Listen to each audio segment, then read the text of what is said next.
Say hello and welcome to Let's. I'm sorry, new name, Resistance Radio. Holy cats! I almost got. I had to correct myself. All right, so that's what we got here. We have changed our name. We are not Let's Talk anymore, and not because we're going to talk less, but yeah. Look, I want to call it what it is. And Regan, you and I, we're not revolutionaries in that sense, but we resist, and we're resisting so much of what the oppressive forces of the state and the federal government and capitalism, all of that. So I think it's really important that we call it what it is. All right, so the election happened, or is happening, whatever you want to call it, but I want to call it for what it really is. This is an absolute failure once again by the Democratic Party. They look, they may squeak it out. Biden may get to that 270, but I mean, the idea that it would literally take 250,000 people, which is where the number will be today, to have died by COVID-19 for. All right, let me see. I don't know. Are we sounding? Are we good?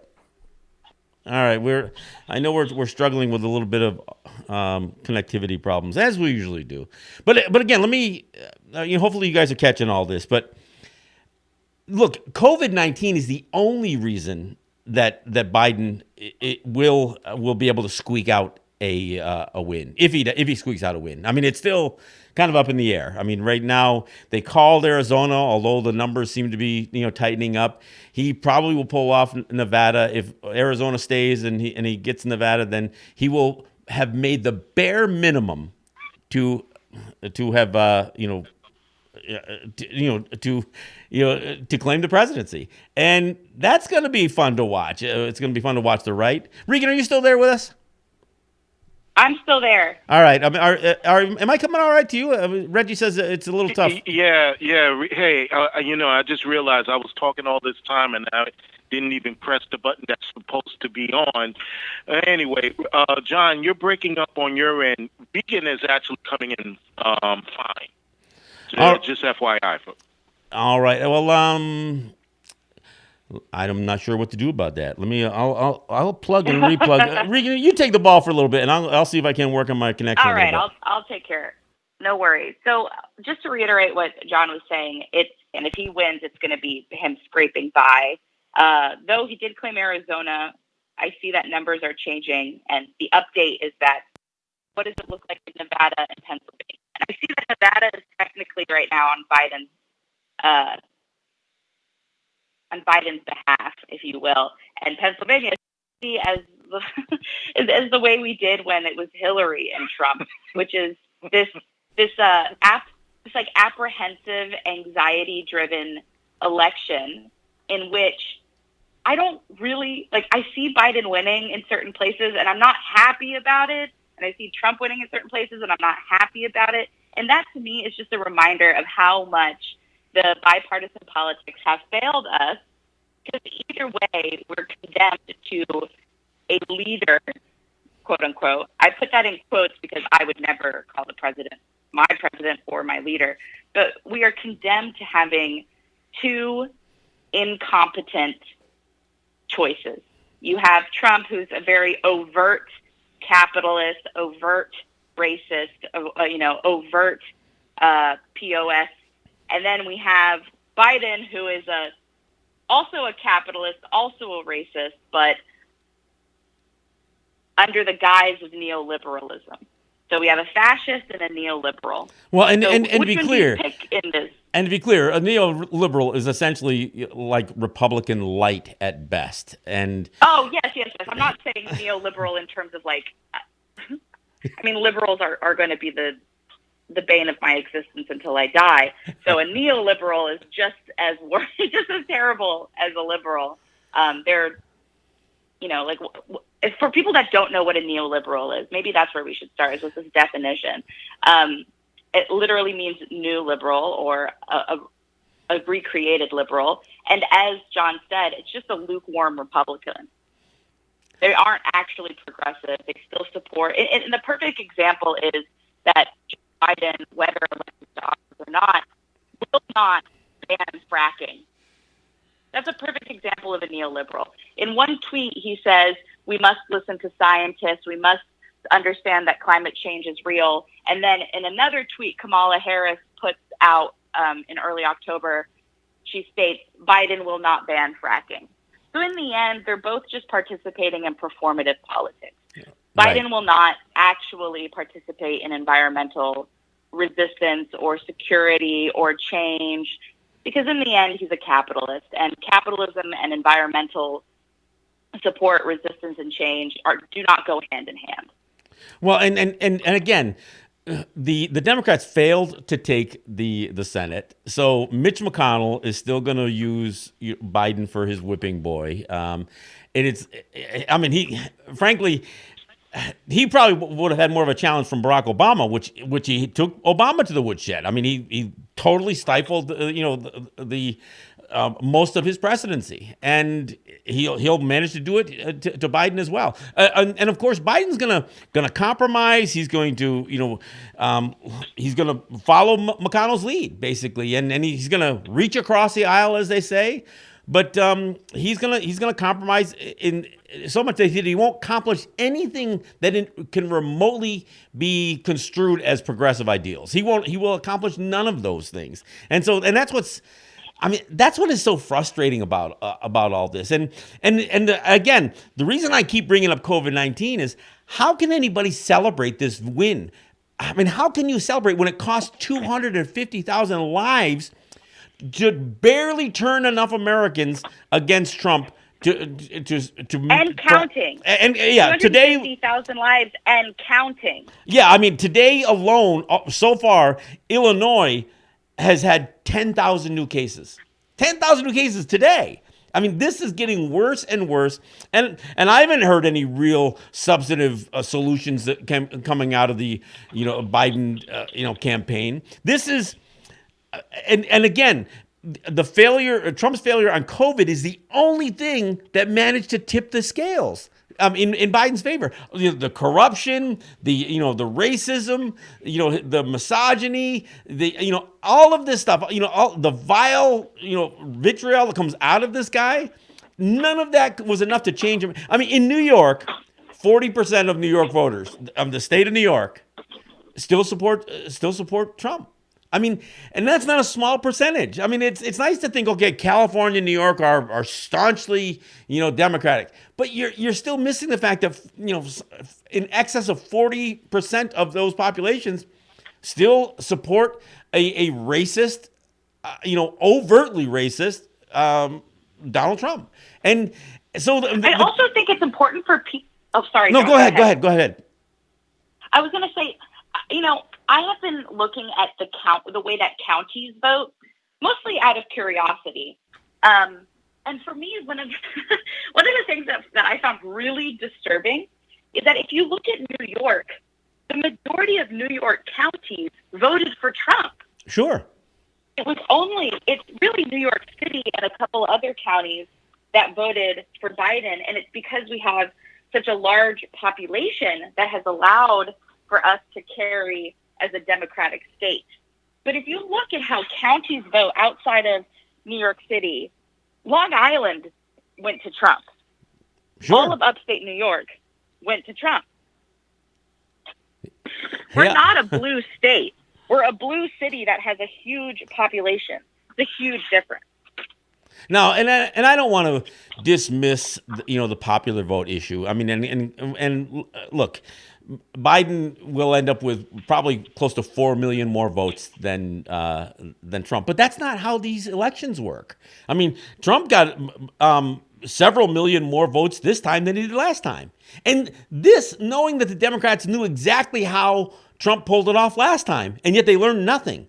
I mean, look, there wasn't quite the anti-Biden, sentiment that the anti-Hillary, sentiment as existed with Hillary. But and you would have thought. I mean, look, they were calling for a possible landslide victory. I mean, I always thought that Biden would pull off the popular vote, but I got to tell you, this thing isn't really even in the bag. I mean, they called Arizona for Biden, but that still could go the other way. I mean, but what we do know is that they did not take the Senate. They picked up a couple of seats, but they didn't take the Senate. They lost seats in the House. They lost state houses across the United States. This is a failure of the Democratic Party on almost every level. Everything that they set, they hoped for.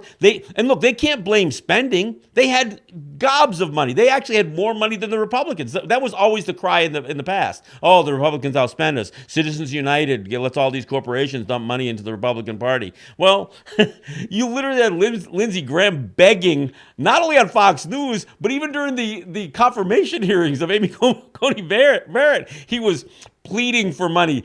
I mean, that's how sick this system is. And yet there's still not enough of a sentiment in the American population to say this system is just a failure. And and again, we'll see what happens. I mean, it's entirely possible Biden will pull this thing off, but he is a weak. It'll be a weak, paltry victory if it's a victory at all. Regan, you still there? Regan, you there? Are we getting any better here, Can you hear me? Reggie? Okay, yeah. Okay, we can hear you. Regan, say something again. All right. Okay, okay, good. All right, she's back. All right, go ahead, Regan. Okay, weigh in with us. No problem. What I was going to say was that something that I really want to discuss also is what happens if Biden wins. Let's say Biden wins, which it's not going to be by a lot. It's going to be by the skin of his teeth, all right? So let's say he wins. Then what is the reality? The reality is that there is going to be a significant amount of anger and violence coming from Trump supporters as well as people who don't support Biden. And then what is the reality? Like, think about what Trump said about Proud Boys need to stand by. And also that Trump kept saying, let's see if he was willing to relinquish power peacefully. Well, clearly he's not. Yeah, exactly. I genuinely don't, even if Biden wins, I genuinely do not believe that the Republican Party, that Trump will relinquish power easily, will relinquish power peacefully, will relinquish power at all. I genuinely think that there will be a continuation of the discourse beyond who wins the election. Because I don't believe, look at the tweets that Trump's already putting out, that everyone is, that the vote shouldn't be counted. If you watch the videos that came out of Michigan last night, there was an angry mob of people outside of the voting counting building saying, don't count the vote, stop the count, because it was going in favor of the Democratic Party. We're talking about people are not going to accept Biden's presidency. So what does it look like if a country of people don't accept the presidency? Well, I think you're literally going to see an extended period of time of accelerated divisiveness, and Trump's not going away. I mean, look, whether this thing gets declared a Biden victory or not, Trump has permanently changed the Republican Party, and it's going to continue. I mean, the problems are going to continue, and he has such a loyal bunch of white supremacists behind him, and a bunch of lapdogs in the rest of the Republican Party, that this is ugly no matter what. Like I said, I don't know what changes with the Biden presidency. For one thing, he's not going to certainly swing a pendulum back to the left. I mean, that's not going to happen. And he's going to be begging the right for a certain level of consideration for a win that he barely pull off. I mean, and that's sad. I mean, that's sad on a bunch of different levels. And that's, again, this is all assuming that Biden wins. But if you look at where the state votes are going, I don't think he's going to. I don't think that we're going to have a Biden presidency. I think it's going to be a continuation of the Trump presidency. And then the next question is, what happens if Trump wins? What will be the organizing that happens beyond that? Because we already have seen what the Democratic Party does when we organize against the state. For example, when people organize against police, when people organize against corruption, what does the Democratic Party do? They maintain neoliberal politics and stating, no, don't do that, don't be violent, maintain peacefulness. So we're talking about a party that it placates fascism and violence and does not actually support what the general populace feels, believes, or is activated to do. So what the Democratic Party does is gaslight people. Sure. It's an abusive party.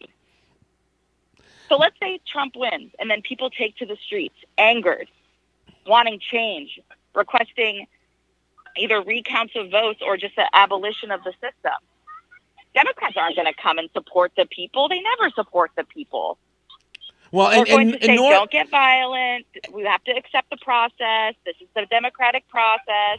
So either way, the Democratic Party has failed democracy. Well, and the people who will take to the streets are not going to take to the streets for Joe Biden.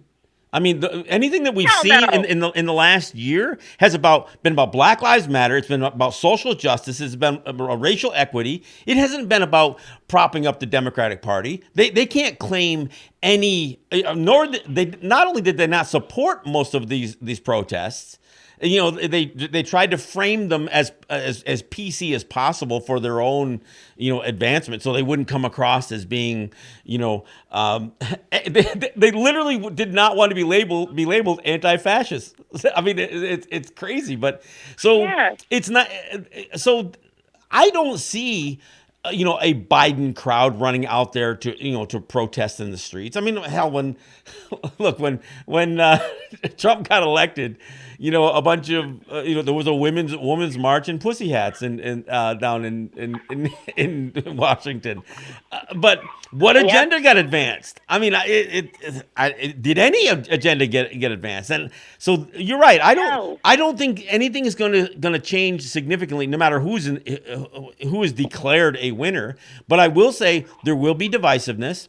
And I'm not saying it's that the pro Democrats are going to be in any way as energized as the pro Trump group are, but we're still going to have Black Lives Matter. We're still going to have people like us who represent resistance to this oppression.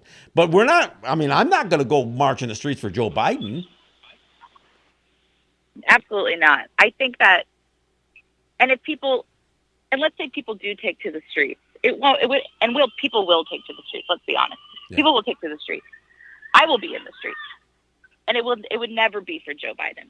It would be for the end of this system. It's the end of corruption, and also the end of abuse. It's the end of continuous gaslighting by the Democratic Party, as if they are the saviors of political correctness, as if they are the saviors of racism, as if they are impactful, as if they are progressive or radical. But the reality is that the Democratic Party is not any of those things. It is. I've been really enjoying the memes that people have been creating in terms of the dystopian reality that is the Democratic Party. And it makes me cackle because I have to laugh to keep from crying most of the time.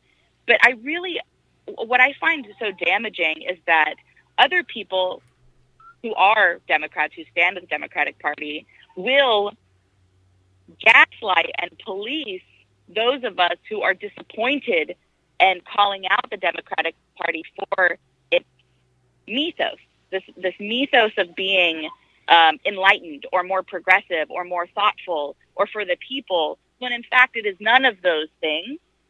Because look at how they have reacted when people are angered by the lack of systemic change.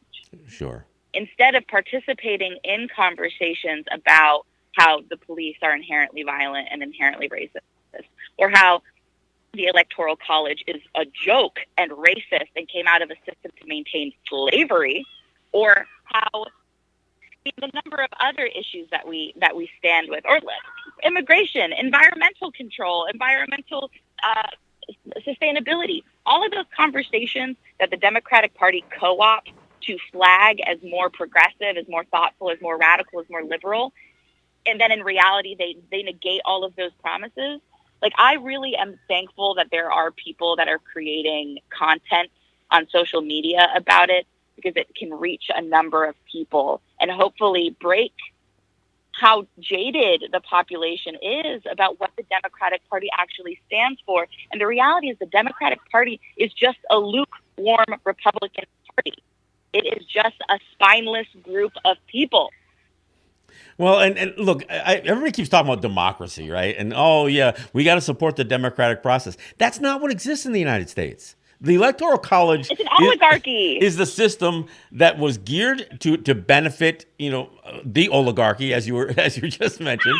But let's break it down farther. I mean, the Senate is made up of two people from every state, no matter what the population is. I mean, California has got like 39 million people. They get two senators. Wyoming has actually they have 39 million fewer people than California. You can actually add up half of the states that are Republican, and they can't equal in terms of population the number of people in California. Now, having said that, I mean, I'm not saying that California is completely blue either, but the disproportionate amount of power that these Republican states have in the Senate, and these are the ones who confirm Supreme Court nominees. So not only do you have a president who may pull this out, even though he will have 4 million less votes than Biden. I mean, he still could pull it off.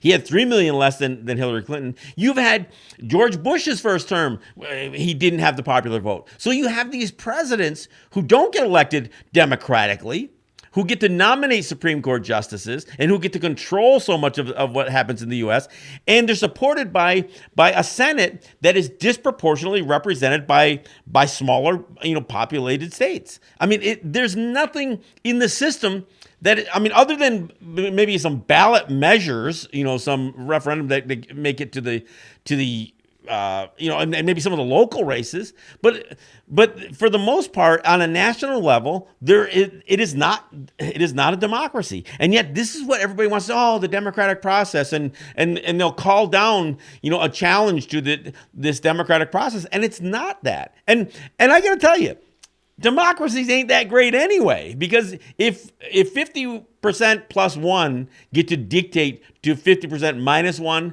that's still a real problem. I mean, and that's what we're seeing right now. Even as the Senate becomes more equally split, the House becomes more equally split. Whoever gets into the presidency will have barely gotten in there, no matter what. And it is by no means a democratic process. But what you're going to see is the divisiveness become more and more entrenched. This doesn't look good. This doesn't look good, and it's a failure on certainly on the Democratic Party for not being able to, take the 4 years of Trump and explain it in such a way, and put up a candidate who could have represented a real choice. No, this is a failure. This is a failure almost on every level.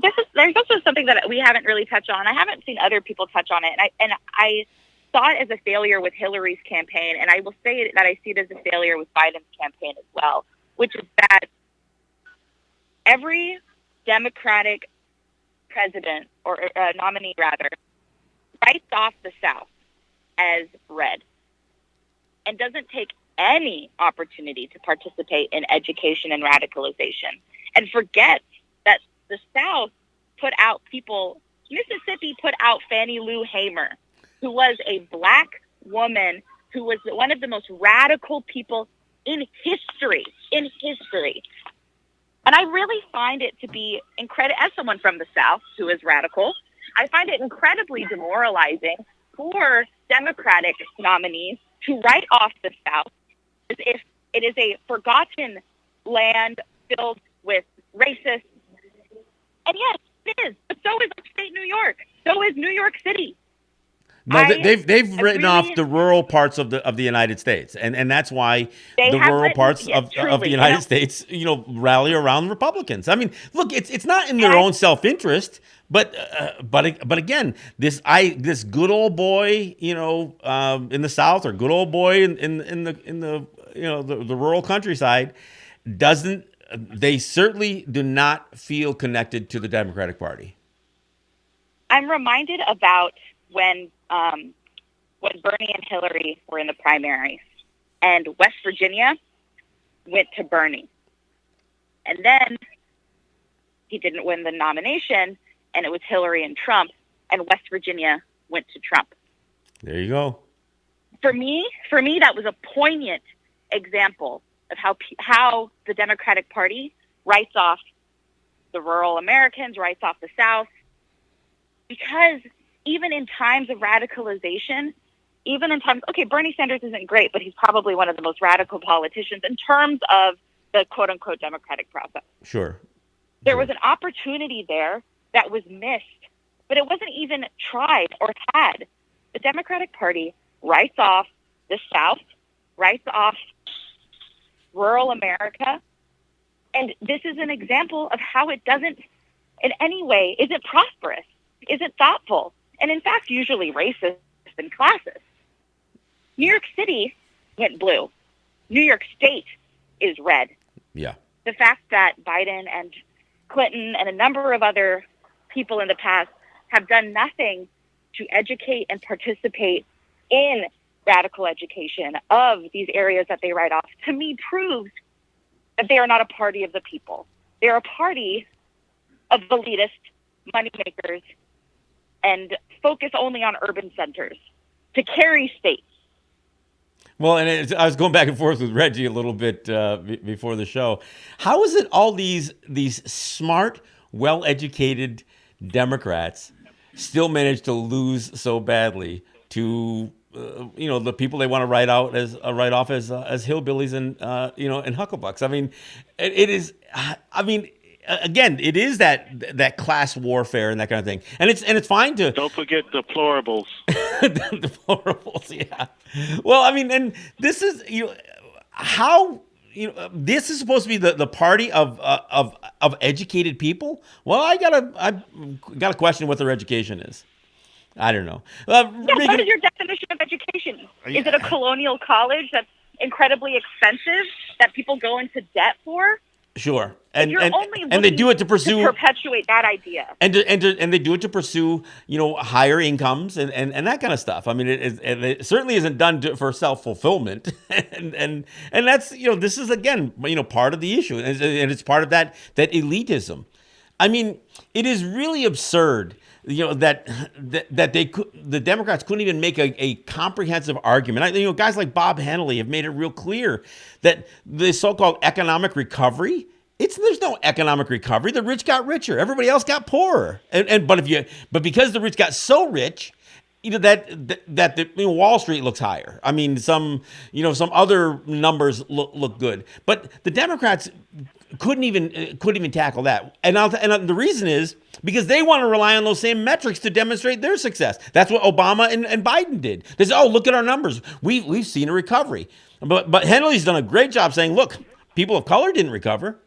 I mean, people of color didn't get their houses back. And in fact, the mortgage crisis stripped more people of color from their homes.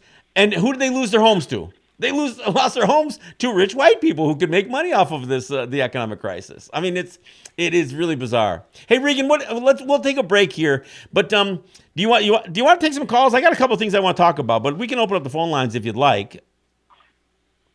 I think we should continue the conversation that we're having, and then maybe take a couple calls at the end if that works. I agree. Let's take a quick break. Reggie will throw some tunes up, but I do want to talk when we come back. I am concerned that we haven't addressed the whole native vote push that was supposed to affect change. I want to challenge that because I'm still having that debate back home. So we'll do that when we come back. Reggie, go ahead and spin some tunes, and we'll be right back.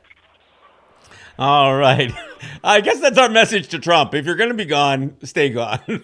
I don't know that it's really going to happen, but we'll see how that works out. But look, I've been battling with folks, and look, I don't support Native people, especially Native people living on Native lands, voting in the non-Native. They have their own governments. They have,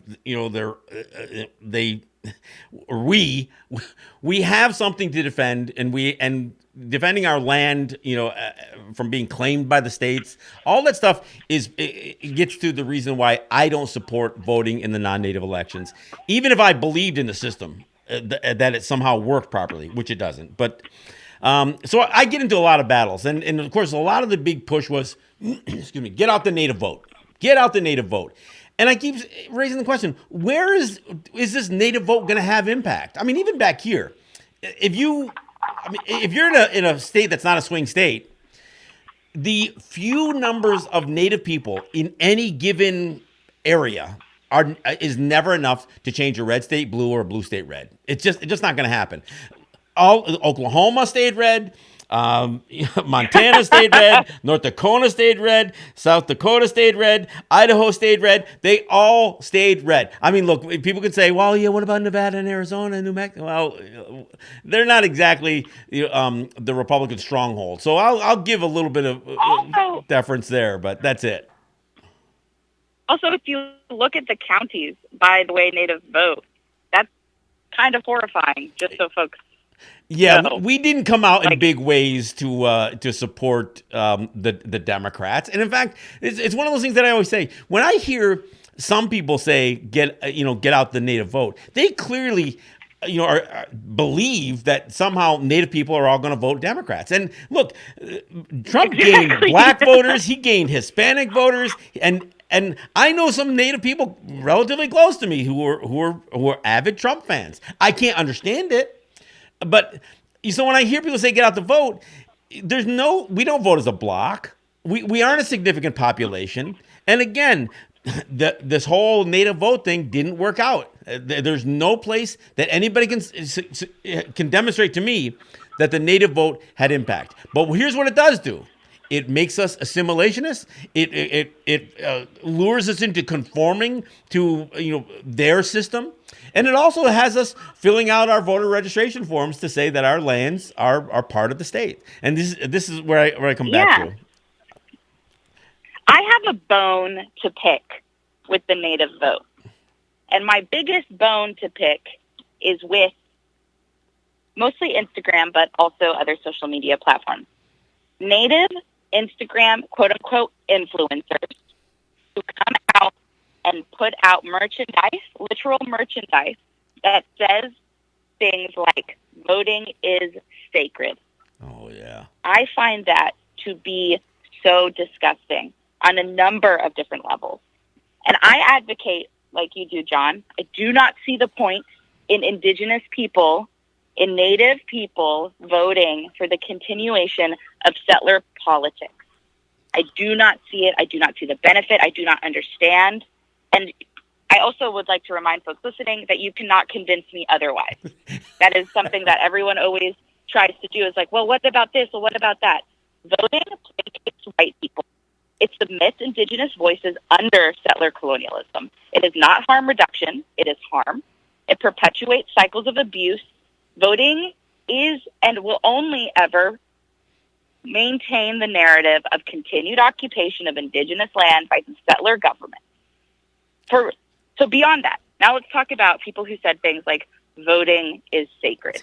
To who? I mean, think about this. And gross. Our ancestors fought against the United States. They were murdered by the United States. So when I hear somebody says, well, it's sacred and this is a right that we fought for, no, this was imposed. The Indian Citizenship Act of 1924 wasn't something we won a battle over. This was a way that they could try to control us.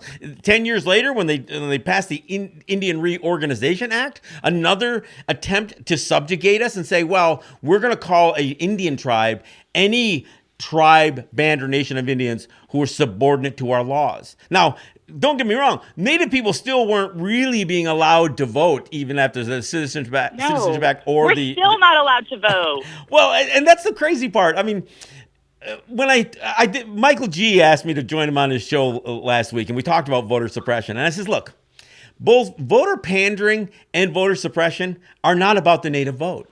It's about using us as props.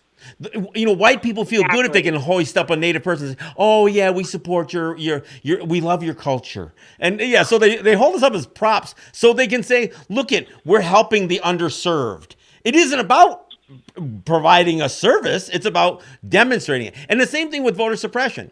Voter suppression, nobody's going to spend a great deal of money for the Native vote because there's hardly any. We don't vote in our own Native elections because those are colonial structures as well. I mean, and I've talked about this before. In Six Nations, although it's on the Canadian side, because this is the highlights the example the best. And Six Nations is the largest Native community, or by population anyway, on the Canadian side. Their band council elections, only 4% of the population vote in their elections. 4%. And yet Canada's going to say that's the legitimate government, and the United States will say, "Oh yeah, that's the legitimate government." And why don't we vote? Because it's an imposed process of governance. It's not traditional. It is not, the whole democracy thing. Most of our territories had some means to reach consensus. Now, I know what some people say. Well, 51%, the 49% concede to the 51%, so that's consensus. No, it isn't, because they don't concede. It ends up entrenching the rivalries even deeper. So no, it is preposterous. When I hear people talk about voting being sacred, it is not a part of any of our history where we fought for that vote. And in fact, even the women's suffrage movement was not something that advocated. They used Native examples. They would talk about equality within Natives, but they didn't advocate for Native people or Native women to vote. So I mean, it is absolutely not. I mean, this is the true history. I also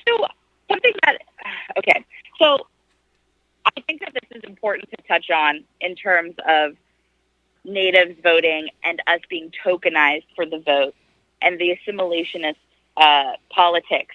And what I wonder, and what I propose, and what I think is important is to discuss is, okay, so last night when CNN was talking about how different people voted, and they had, or how many people of a population voted, okay? And this blew my mind, John. I don't know if you saw this. I saw that. I put a meme up on this one, but go ahead. Okay, great. Okay, so for those who are unaware, CNN put up on their screen. It was how races voted, and also how many, the population, what the percentage of the population of that race voted. Okay, so in the United States, for race, they had white at 65%, Latino at 13%, Black at 12%, Asian at 3%, and then my personal favorite is something else at 6%. Yeah, now, a lot of people jumped on that. The internet has been going crazy in terms of Native Twitter, Native Instagram. Talking about this idea of something else. Yeah, there's a hashtag. The hashtag is trending. Example. The hashtag is trending. Hashtag something else. Yes. Yeah. I had somebody say. Check it out if you haven't looked. Check out the hashtag something else. But this is poignant to the point I was trying to make earlier, which about the voting is sacred. Voting is not sacred because voting is not for us. Voting has been created, and it's a system to maintain settler politics. And even when we do vote, they don't even care to name us. Well, they don't even I also got care a different name us as a population of people who voted. We are, in fact, something else. Well, I disagree with you on that, because here's my position on this thing. Yeah, I don't think that we're on that list. For one thing, if you add up those percentages, fair. It only came to 99%. We are a piece of that 1% that they didn't even put up on the list. That's something else. We don't represent. We didn't represent 6%. We're not anywhere near half the population of the Black population. So to say that Native people or whoever this something else group is, which is not clear. I mean, look, if they lump in, I don't know, Islanders, Alaska Native. I don't know where they come up with this 6%, but we don't represent 6%. If you throw all indigenous people together, we don't represent 6%. Not to mention that Latino is not a race, by the way. That's another, big problem. There's difference between race and ethnicity. But no, that 6%. I say that we're not even. That's not even us. Because we don't. Native people at best. And this is the best case scenario where you include a lot of people who just claim, like Elizabeth Warren, to be Native people on a census. At best, Native people represent 1.5% of the U.S. population. But if you look at the population of people who live on Native territories, it is actually less than 0.5%. I mean, and it's probably closer to I don't know, 0.3%. That's how small the Native population is. It is nowhere near 6%. So, I mean, and I love the whole hashtag something else. I mean, I had a whole bunch of people, John Kane, you're really something else. Yeah, I get it. That's funny. But I think that I've been discussing this something else conversation with some friends, and what the general, I guess, the consensus between us is that the something else includes indigenous people, but also includes people that identify as other on race and ethnicity forms, and people who identify as probably biracial on race and ethnicity forms, as well as Pacific Islander, Native Hawaiian, and Alaska Native, and probably others who are not under, white, Latino, Black, or Asian, or maybe are under those but don't identify as those. So I think that, yes, we don't make up 6% of the population. As you said, on a good day, indigenous people make up less than 2%. So 6%, I imagine that we are part of that somewhere in that 6%. Well, and maybe we're not even on there. Well, and I think that also is important. I think you're right. I think most of that 6% are people who will refuse to identify as a specific race, probably because they're mixed race. I mean, that's the only explanation. And I'm really happy that we're cranking out these memes, and I'm really enjoying it because, again, I have to laugh to keep from crying. But we do need to name that this is actually continued trauma. It's part of genocide to deny us our identities, and that this erasure is a continuation of genocide. We're tokenized for the settler political agenda. We're tokenized for the vote. People assimilate and then shame non-voters into continued submission. And then when the vote actually happens, we're not even named as voters because in the end, we are irrelevant to the settler colonial agenda. And so if you are irrelevant to the settler colonial agenda, why are you participating in it in the first place? I really hope that, and also I think it's important to note that this was on CNN, which is considered a liberal media network. This wasn't even on Fox News, we know they're going to put something racist up. They always do. And this is on CNN. It is bizarre that they actually put a listing up there for something else. I mean, I immediately thought of, how about a UN declaration on the rights of something else? I don't know.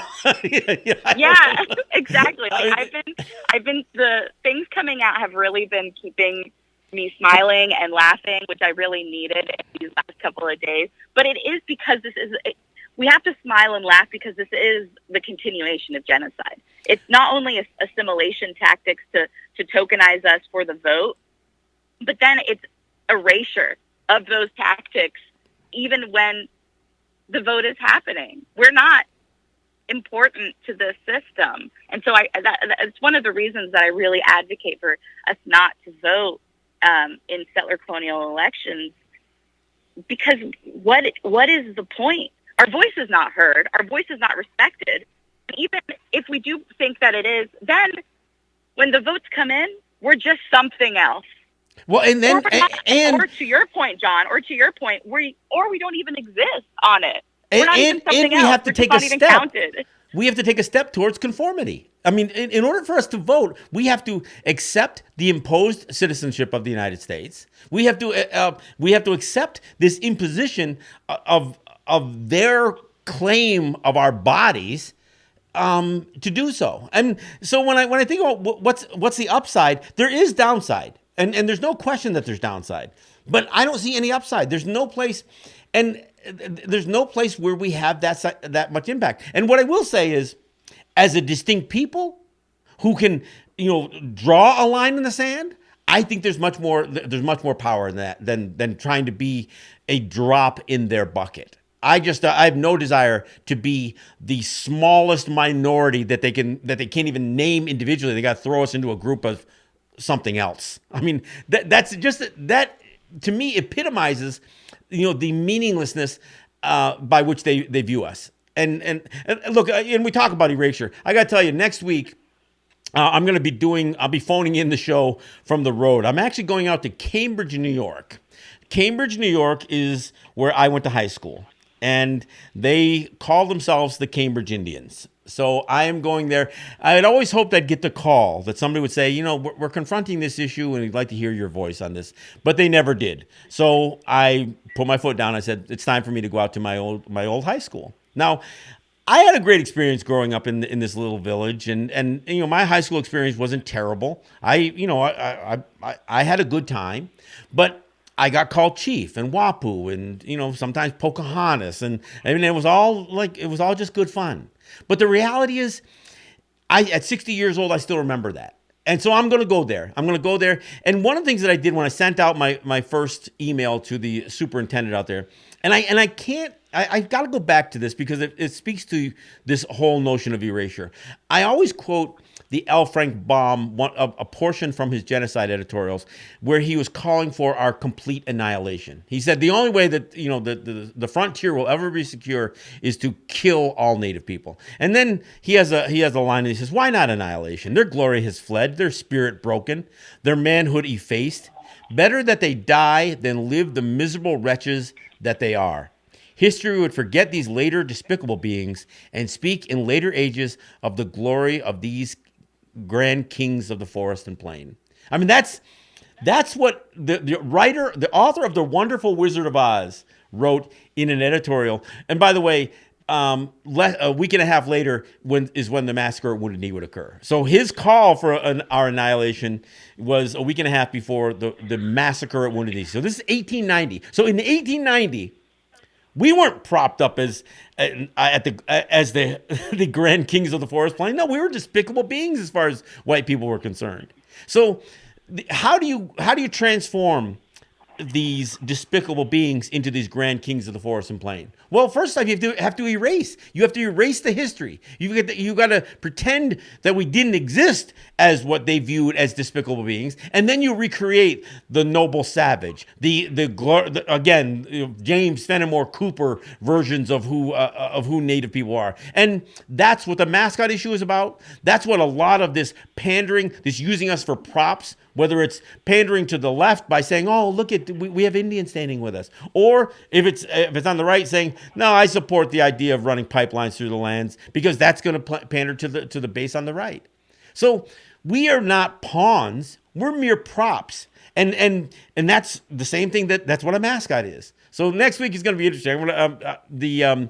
The board meeting, the school board meeting, is at 7:00 in Cambridge. I'll be, probably calling from a room someplace to participate in this show. So I just wanted to, put some of that into perspective, even in this crazy time. Who knows what we're going to see happen over the next week? But Regan, from a protest standpoint, give me your thoughts on where you see as far as the activist community goes from here, regardless of who ends up claiming victory here. I mean, from the agitator, activist, community organizing community that exists here, we are moving forward as we have always done, which is that no matter the outcome, we riot. No matter the outcome, we continue to provide mutual aid for our community. No matter the outcome, we continue to provide radicalized education for our community. Because in the end, settler politics are not going to provide support or sustainable support for our communities. So no matter what it is, no matter who wins, it really, honestly, it doesn't change much for how we will continue to move. Because unfortunately, through the settler system, through continued militarized police, through having police at all, there will constantly be violence against Black, Indigenous, and people of color. And so we, as community organizers, as agitators, as activists, will continue to show up in the spaces until the system that fails us so completely is destroyed completely.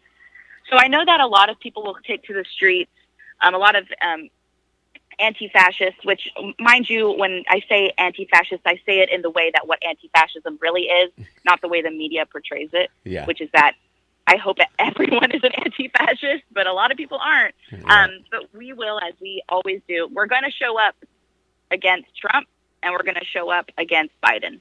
We're going to show up for our community. And if people only show up if Trump wins, then I remind you that you're actually placating settler colonial politics. And I remind you that actually that's not the whole, Trump winning isn't the whole kit and caboodle.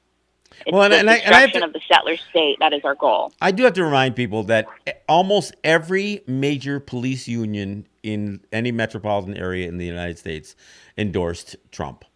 And all of them did. They love him. And Biden and his campaign, look, Harris was a cop. I mean, she was part of the problem and is part of the problem. And they are going to do everything they can do to placate, not to stand up to these police unions, not to stand up for any kind of reform or forget about defunding or elimination. But no, they're not even going to push.